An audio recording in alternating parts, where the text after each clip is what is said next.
that I sometimes get to go to these book presentations by publishers, and these are very common, especially during autumn, where there's a lot of books being released. And I went to one this autumn, and I got a goodie bag full of books. And one of the books I got in that goodie bag was a book called Beatrice by Noëlle Harrison. So this is the book, and as you can see, it is a Norwegian translation, and it's published at, you can't really see it, it's Juritzen Forlag, Juritzen publisher. So this is how it looks like. I can't really read on the back because it's Norwegian, and I even have it signed by the author. To Elin, very best wishes, Clem, Noëlle Harrison. Clem means hugs. No, I don't know her. She was at the book presentation representing her book, and so I got it signed. So I can't deny that when I get a translated book, I'm always skeptical of reading it, especially if written in English originally, because I do prefer to read English books in English for some odd reason. But it wasn't that bad translated. It was actually quite good. I thought the whole language had a nice flow to it. It wasn't full of cliches. The words were well selected. So yeah, I was quite pleased. I have not read the original English book, but I take it that if I find the translation good, it's probably good in English as well. So this book is mainly about one person. And this person is Beatrice. However, Beatrice is actually not someone we actually meet in the book. Well, we do meet her, but not like present time, because there's like looking back at things.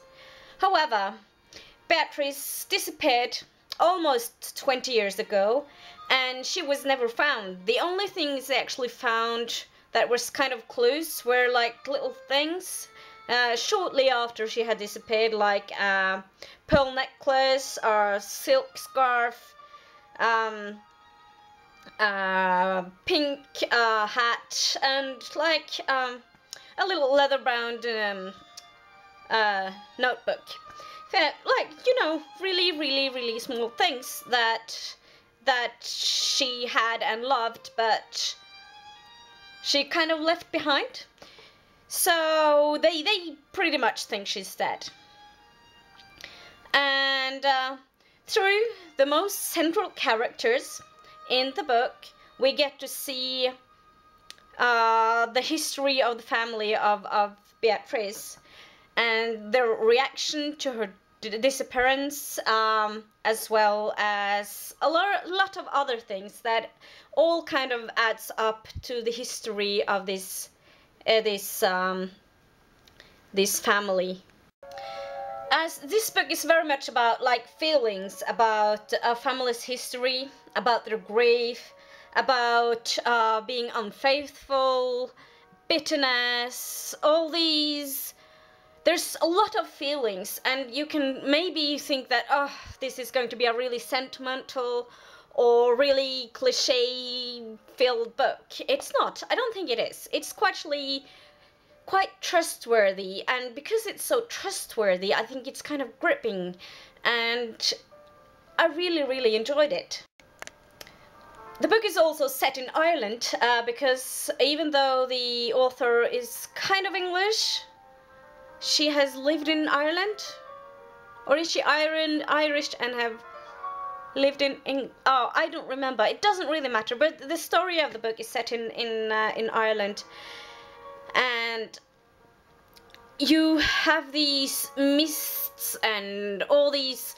If you've ever been to Ireland, you will kind of understand what I mean, because it's like the landscape and all these things, and oh, I really like it. It kind of sets the atmosphere of the different scenes of the book, and you also have some scenes in the book set in Britain or in England, and yeah, I really enjoy that. It makes it.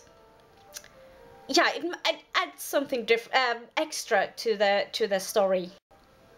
Some people might say that the story of the book isn't very original, and maybe it's not. Might not be the most original plot, and I think that's okay, because I mean, look at some of the great authors like William Shakespeare. Was he original? Not really. I mean, Hamlet was like an old myth or old story, and he kind of retold it, and I think that it doesn't matter if it's an original story, if it's well told. That's what makes a book good, if it's well told. That's what we say in Norwegian, at least. Vel fortalt. En god historia, a good story. I really, really like that. So, yeah, I would actually recommend this book. Beatrice by Noëlle Harrison. So I guess this will be my last review of 2012. So I wish you happy 2013, and I'll see you next year. Bye!